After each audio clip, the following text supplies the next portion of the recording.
제가 우연히 그 유명한 폐허의 도시로 유명한 폼페이를 한번 가본 적이 있었습니다. 근데 상상했던 것 이상으로 거기서 많은 것을 느끼고 왔는데 그 여러 가지 감정을 한마디로 요약을 하라고 하면은 저는 이렇게 표현하고 싶어요. 사람들이 살던 모습이 2000년 전이랑 지금이랑 생각보다 별로 다른 것이 없다. 한마디로 요약하면 그런 느낌을 굉장히 강하게 받았습니다. 일단 이렇게 그 당시에는 시멘트나 콘크리트가 없었지만은 대신 단단한 돌로 이렇게 멋진 길을 만들어 놓고 그 길 좌우에 이런 건물들을 쭉 세워 놨더라고요. 지금의 도시 구조랑 전혀 다를 바가 없었습니다. 길도 마치 요즘 서울에 무슨 강남대로처럼 아주 커다란 길이 있는가 하면은 골목길이라고 부를 만한 자그마한 길들도 여러 갈래로 뻗어 있었어요. 그리고 이 개인들이 사는 주택들만 있는 게 아니라 그 중간중간에는 이렇게 빵을 구워서 지나가는 손님들한테 파는 그러한 가게들도 있고 그 가게 옆에는 그 빵을 굽는 데 필요한 밀을 빻는 노새가 절구를 돌려서 밀을 빻는 그러한 가게도 또 있었습니다. 그리고 물론 그 도시 한복판에는 이렇게 이 여러 사람들이 모일 수 있는 그 광장, 그리고 광장 주변에는 신전, 이런 것들이 쫙 배치가 돼서 전체적으로 이 도시의 기능을 잘 할 수 있도록 만들어져 있었고, 또 재밌었던 거는 거기에 공중 목욕탕이란 것을 들어가 봤는데 옷걸이가 있더라고요. 옷걸이가 지금도 거기 붙어 있는데 이 목욕하러 온 손님들이 옷을 거기다 걸어 놓고 목욕탕으로 들어갈 수 있게끔 그러한 배려들이 지금의 어떤 도시의 구조, 우리가 사는 모습하고 정말로 생각보다 많이 다르지 않다 하는 그런 인상을 받게 했습니다. 물론 하수도도 있었고. 그러면은 과연 2000년 전에 폼페이의 사람들한테는 없고 우리한테는 있는 게 뭐냐? 이거를 따져보는 것이 좋은 질문이겠구나. 이런 생각을 하게 만드는 거죠. 아, 자, 그럼 100년 전, 2000년 전은 너무 오래된 시절이니까 100년 전 맨하탄으로 한번 가봅시다. 맨하탄, 맨하탄 하면은 그래도 세계에서 가장 도시화가 빠르고 발전한 도시, 이 정도로는 우리가 다 알고 있지만은, 그래도 100년 전이면은 맨하탄도 뭐 별 볼 일 없지 않았을까? 이런 생각을 할 수가 있죠. 100년, 왜 하필이면 100년 전을 제가 꼽았느냐? 양자역학이 탄생한 게 바로 100년 전이기 때문이죠. 그런데 이 사진들이 실제로 100년 전 맨하탄 거리를 찍은 그러한 사진들인데 보면은 요즘 세상이랑 별로 다른 게 없습니다.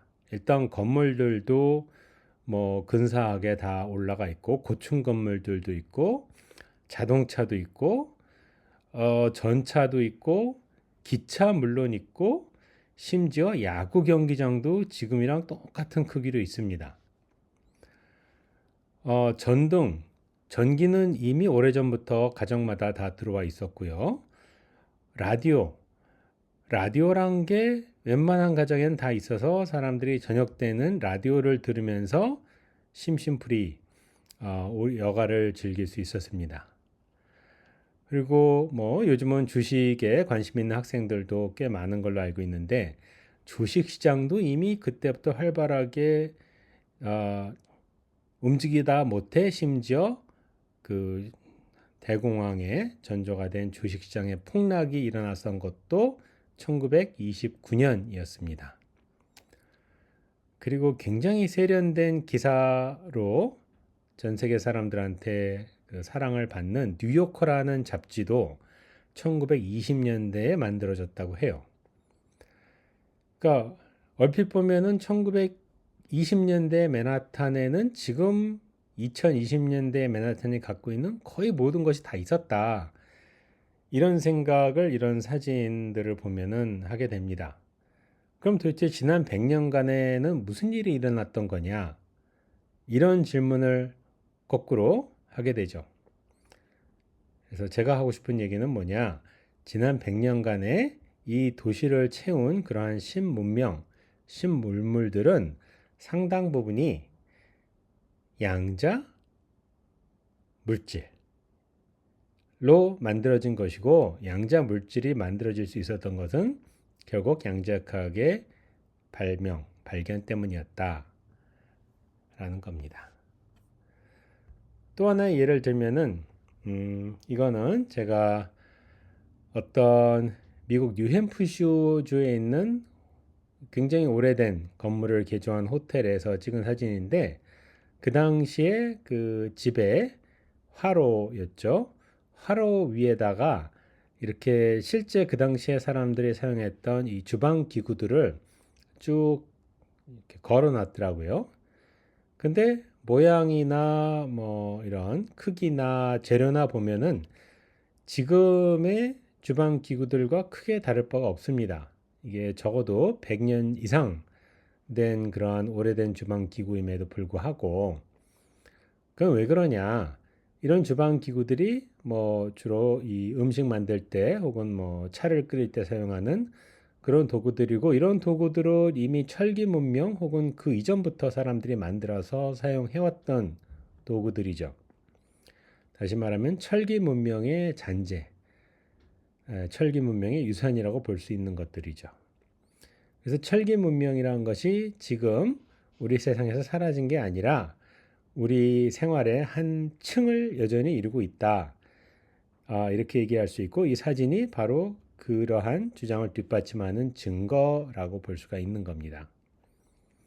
근데 물론 요즘은 밥을 할 때 이런 일반 솥으로 하는 게 아니라 전기밥솥 혹은 압력밥솥 등을 사용해서 합니다. 전기밥솥은 뭐냐? 바로 전기 문명의 산물이죠. 그래서 이 여러분들은 태어나기 훨씬 전에 제가 어렸을 때 이 기억이 나는 그 신문 기사가 있었는데, 그 당시에는 해외여행을 이렇게 지금처럼 뭐 약간의 돈만 있으면은 아무나 갈 수 있는 게 아니었어요. 그래서 어쩌다가 기회가 생겨서 일본을 해외여행 갔다 오게 되면은 너나 할 거 없이 일본의 전기밥솥을 사오는 게 유행이었습니다. 자, 이 전기밥솥이란 게 요즘은 뭐 자취생도 웬만하면은 다 하나씩 갖고 있는 아주 일상적인 물건이었지만은, 예전에는 그렇지 않았어요. 그야말로 전기밥솥이 집에 있느냐 없느냐가 생활의 수준을 가르는 그러한 중요한 물건이었습니다. 자, 그러면은 우리 생활이란 것은 뭐 좀 더 제안해서 보면 우리 주방은 철기 문명의 도구들도 있고 전기 문명의 도구들도 있고, 자, 그러면 새로운 건 뭐냐? 새로운 건 뭘까요? 조금 생각을 하다 보면은 여기서 빠진 것이 바로 전자제품이다. 이런 생각을 쉽게 하게 될 겁니다. 그래서 이 도구의 관점에서 보면은 이 새로운 도구의 대부분은 전자제품이에요. 물론 아주 옛날에부터 사용하던 도구, 물건들도 점점 품질이 좋아지죠. 가령 자전거, 뭐 100년 전에 사람들이 타던 자전거에 비해서 지금의 자전거는 말할 수 없이 품질이 좋아졌죠. 하지만은 그런 것들은 어디까지나 옛날 물건의 품질을 개선한 것이고, 예전에는 전혀 없었는데 이제는 있는 그런 물건들이 뭔가를 가만히 꼽아보면은 거의 대부분이 전자제품이고, 그냥 전자제품이 아니라 그 속에 양자 물질이라고 부를 만한 부품이 들어간 그러한 제품이다 라는 것을 저는 주장을 하고 싶어요. 자, 그런 사례를 몇 가지 한번 들어보겠습니다.